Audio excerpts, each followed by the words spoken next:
और दोस्तों, कैसे हैं आप सब? होप आप सब बढ़िया ही होंगे। वैसे मैं कौन? मैं हूं आपका दोस्त और होस्ट प्रिंस, और आप देख रहे हैं डार्क साइड, जहां गेमिंग की दुनिया मिलेगी साइकोलॉजी के ट्विस्ट के साथ।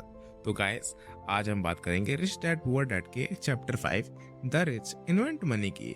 सर अलेक्जेंडर ग्रैहम बेल ने जब अपनी इन्वेंशन टेलीफोन को पेटेंट किया था, उसके बाद उन्होंने बहुत प्रॉब्लम फेस की।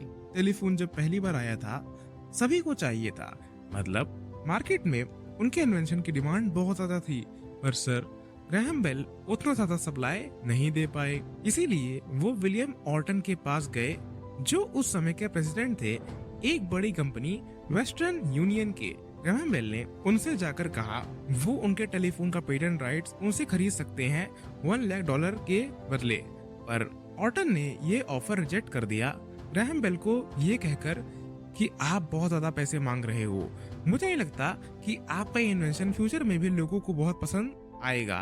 फिर उसके बाद ग्रैहम बेल ने खुद से एक कंपनी स्टार्ट करी और एक $multi-billion इंडस्ट्री AT&T का जन्म हुआ। विलियम ऑर्टन ने एक बहुत बड़ी गलती की थी ग्रैहम बेल के ऑफर को रिजेक्ट करके, जो उन्हें अगले कुछ सालों में समझ में भी आया था।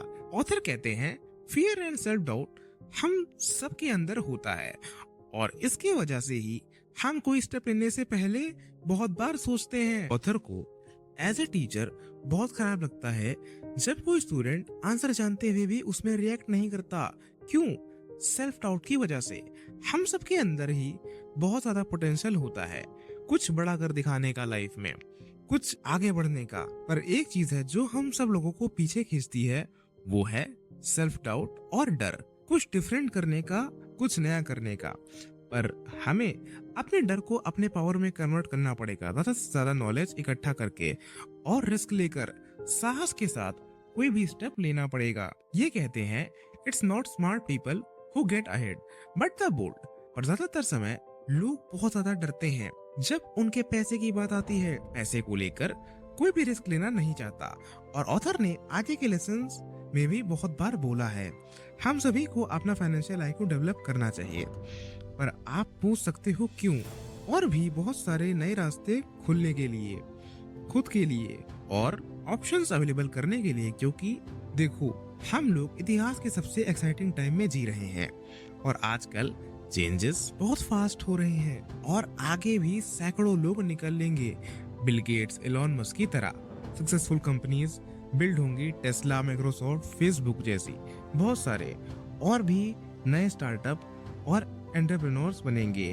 और उसके साथ साथ बहुत फेलियर्स भी होंगे, कंपनीज बैंकरप्ट होंगी, ले ऑफ्स, गेम्स और भी बहुत कुछ होगा। इसीलिए अपने फाइनेंशियल IQ डेवलप करना आज के टाइम में बहुत ज्यादा जरूरी है, जिसकी मदद से आप अपने जॉब सिक्योरिटी में बंद ना रहकर सिर्फ एक अच्छे आइडिया से मिलियंस कमा सको और फाइनेंशियल फ्रीडम को हासिल कर सको। लैंड को एक एसेट माना जाता है, पर 400 साल पहले उस समय जिसके पास जितने ज्यादा लैंड होता था, वो उतना ही ज्यादा अमीर माना जाता था। उसके बाद एसेट ट्रांसफर हो गया कंपनीज और फैक्ट्री में, शुरू हुआ इंडस्ट्रियल एज।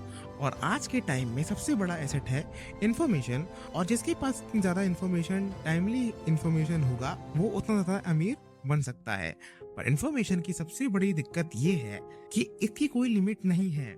मान लो अगर आपने इतना ज्यादा इंफॉर्मेशन गैदर कर लिया तो आप सब जान लेंगे नहीं, इंफॉर्मेशन पूरी दुनिया में लाइट की स्पीड में ट्रेवल कर रहा है, और नए इंफॉर्मेशन आते ही जा रहे हैं। इसलिए जो आइडिया कल काम करता था, वो आज नहीं भी कर सकता है। एक दिन ऑथर इन्वेस्टिंग सिखा रहे थे अपने बनाए हुए पास बोर्ड गेम कैश फ्लो से, तब एक लड़की उनके पास आई जिसका रिसेंटली डिवोर्स हुआ था। कैश फ्लो गेम ऑथर ने बनाया है आपको सिखाने के लिए पैसा कैसे काम करता है, एक बहुत ही मजेदार वे में, क्योंकि हम लोग खेलते हुए ही सबसे ज्यादा सीखते हैं। बेसिकली ये गेम आपके इनकम स्टेटमेंट और बैलेंस शीट के रिलेशन को दर्शाता है, और आपको सिखाता है कि कितने पॉजिटिव कैश फ्लो आपको अपने एसेट कॉलम पर चाहिए अपने सारे खर्चे पूरे करने के लिए, और रैट रेस से निकलकर फास्ट ट्रैक पर आने के लिए, जहाँ पर आप जब चाहे जो भी कर सकते हैं। कुछ लोग इस गेम को पसंद करते हैं,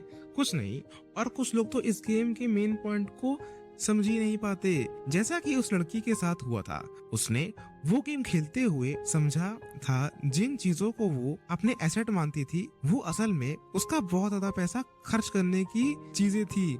इसीलिए ही लास्ट में वो पूरा गुस्सा हो गई और अपना पैसा वापस मांगने लगी, क्योंकि वो ये गेम खेल कर इन्वेस्टिंग सीखना चाहती थी। पर अपनी असलियत जान के उन्हें तब खराब लगा। बहुत सारे लोग जिनके पास बहुत ज्यादा पैसा तो होता है, फिर भी वो लोग फाइनेंशियली सिक्योर नहीं हो पाते, क्योंकि वो लोग पुराने आइडियाज में अब भी बिलीव रखते हैं। जैसे कि ऑथर के एक फ्रेंड थे जो एक टाइम में ऑथर और ऑथर के सब क्लासमेट्स में सबसे ज्यादा अमीर हुआ करते थे। और उसके एक साल बाद ही जब उनकी कंपनी बंद हुई, जिस कंपनी में वो काम किया करते थे, उन्हें 3 जॉब्स करनी पड़ती थी सिर्फ सर्वाइवल के लिए, क्योंकि उन सब जॉब्स के लिए वो ओवर क्वालिफाइड थे और उनके दिमाग में एक ही आइडिया था, वर्क हार्ड। ज्यादातर लोग भी यही पुराने आइडिया में विश्वास रखते हैं, work hard and save money. इसीलिए ही उनके पास पैसे होते हुए भी वो लोग स्ट्रगल करते हैं। ऑथर और उनके दोस्त माइक जब हाई स्कूल में थे तब उनके रिच डैड उनसे कहते थे, ऐसा असली नहीं होता। जितना ज्यादा तुम पैसे को असली मानोगे उतना ज्यादा ही तुम्हें काम करना पड़ेगा ऐसे के लिए। और अमीर कभी पैसे के लिए काम नहीं करते, वो पैसे बनाते हैं, पैसों से काम करवाते हैं। ऑथर को ये बात समझ नहीं आई थी, इसीलिए उन्होंने पूछा था कि रिच डैड पैसे असली नहीं होते तो क्या असली होता है? तब रिच डैड ने कहा था, पैसे असल में वही है जो तुम उसको मानोगे, पर हमारा असली एसेट होता है हमारा माइंड। इसको अच्छे से ट्रेन करो, मिलियंस ऑफ डॉलर्स तुम बना सकते हो। हर महीने अपने सैलरी का 20% सेव करना एक बहुत अच्छा आइडिया लगता है और ये बहुत सारे लोग फॉलो भी करते हैं। पर ऑथर कहते हैं इसमें एक प्रॉब्लम है, इस आइडिया को फॉलो करके लोग बहुत बड़े बड़े अपॉर्चुनिटीज भी मिस कर रहे हैं, जिससे कि वो बहुत जल्दी और बहुत सारे पैसे कमा सकते हैं। यहाँ पर ऑथर अपना खुद का एग्जाम्पल देते हुए कहते हैं कैसे उन्होंने बहुत जल्दी बहुत सारे पैसे बनाए। ईयर 1992 में यूएस की इकोनॉमी एकदम डूब चुकी थी। मार्केट डाउन चलने की वजह से सब लोग डरे हुए थे और प्रॉपर्टीज बेच रहे थे, और ऑथर के लिए ये बेस्ट मार्केट कंडीशन थी ज्यादा से ज्यादा प्रॉपर्टीज खरीदने के लिए। क्योंकि हमेशा याद रखना, एक रियल इन्वेस्टर तब खरीदता है जब सब बेच रहे होते हैं, और बेचता तब है जब सब खरीद रहे होते हैं। इसीलिए ऑथर ने भी प्रॉपर्टीज खरीदने का सोचा, बट उनका ज्यादातर पैसा स्टॉक मार्केट में पहले से ही इन्वेस्ट था, जो वो अभी नहीं निकाल सकते थे। पर वो ये अपॉर्चुनिटी भी नहीं छोड़ना चाहते थे, क्योंकि तब $1,00,000 का घर सिर्फ $75,000 में मिल रहा था। इसीलिए वो बैंक्रप्सी अटॉर्नी ऑफिस गए। ये काइंड ऑफ लोन कंपनी जैसी होती है, जहाँ पर अगर कोई अपना घर का फुल पेमेंट ना कर सके तो ये लोग वो घर हड़प लेते हैं। इसीलिए यहाँ पर प्रॉपर्टीज कभी कभी बहुत सस्ते में मिल जाती हैं। तो ऑथर को एक डील मिला जहाँ पर एक $75,000 का घर सिर्फ $20,000 में मिल रहा था। ऑथर ने झट से ये डील फाइनल कर दी, $2,000 डाउन पेमेंट करके, जो उन्होंने अपने दोस्त से लोन लिया था $200 के बदले। और जब वो घर लीगली उनके नाम पर हो गया, उन्होंने एक बहुत अच्छी मार्केटिंग स्ट्रेटजी लगाई और एडवर्टाइज किया, $70,000 का घर सिर्फ $60,000 में मिल रहा है और कोई डाउन पेमेंट नहीं चाहिए। तो बस और क्या, बहुत सारे प्लेयर्स के फोन आने लगे और वो घर मिनटों में बिक गया। और ऑथर ने बायर से $2,500 प्रोसेसिंग फी मांगा, जो बायर ने खुशी खुशी दे भी दिया। फिर ऑथर ने उस पैसे से $2,000 अपने दोस्त को वापस कर दिए, एक्स्ट्रा $200 के साथ, जो उन्होंने पहले ही डिसाइड किया था। और ऑथर के दोस्त भी खुश, बायर भी खुश, अटॉर्नी भी खुश और ऑथर भी खुश। मतलब कि पूरी एक विन विन सिचुएशन थी, जहां पर उन्होंने सिर्फ 5 घंटे लगाए ये सब कुछ करने के लिए, और ऑथर ने ऐसे कुल 10 से 11 सक्सेसफुल डील्स किए। अब आप कह सकते हो हम जहाँ पर रहते हैं वहाँ पर ऐसी डील्स नहीं मिलती, या हमारे यहाँ मार्केट कंडीशन डिफरेंट है। पर ऑथर हमें इस एग्जाम्पल से सिर्फ यही चीज समझाना चाहते हैं कि कैसे एक सिंपल फाइनेंशियल प्रोसेस की मदद से बहुत जल्दी बहुत ज्यादा पैसा बनाया जा सकता है। जो आप नॉर्मली पैसे सेव करके करेंगे तो आपको सालों लग जाएंगे। इसीलिए ये अभी पूरी तरह आपके ऊपर ही है कि क्या आप पूरी जिंदगी अपने जॉब पर हार्ड वर्क करोगे, टैक्स पे करोगे, फिर पैसे सेव करोगे जिसके लिए भी आपको टैक्स देना पड़ेगा, ना कि अपने आप को फाइनेंशियली